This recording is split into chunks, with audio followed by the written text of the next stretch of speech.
നമസ്കാരം. കുറെ നാളല്ലേ കണ്ടിട്ട്. ഒരു വിഷയമായിട്ട് വന്നാ. എമ്പുരാൻ എല്ലാരും കണ്ടില്ലേ? ഞാനും കണ്ടു എമ്പുരാൻ.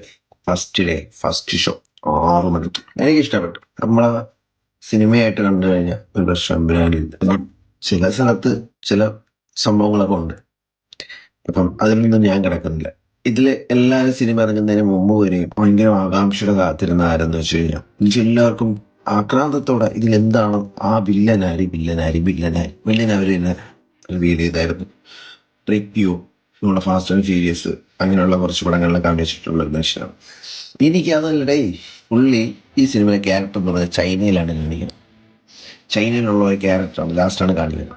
ഇതിൽ കുറെ വാണക്കുറ്റികളൊക്കെ ഇടുന്നു, ഇൻസ്റ്റാഗ്രാമിൽ റീൽ ഇടുന്നു, കമന്റ്സ് സെക്ഷനിൽ ഇടുന്നു. അതിന്റെ അവസാനമാണ് വില്ലനെ റിലീവ് ചെയ്യണം. ആ വില്ലൻ ചൈനക്കാരനായിട്ടാണ് വരുന്നത്. ഇനിയിപ്പോൾ ഞാൻ പറഞ്ഞാലും കുഴപ്പമില്ലല്ലോ. പൃഥ്വിരാജ് തന്നെ ഇന്നലെ വില്ലന്റെ ഫോട്ടോ ഒക്കെ ഇട്ടുണ്ട് ഇൻസ്റ്റാഗ്രാം.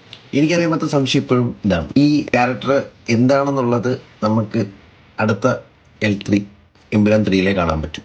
കുറെ ഉണ്ടായിരുന്നു കമന്റും ഇൻസ്റ്റയിലൊക്കെ റീൽ ചെയ്യാൻ.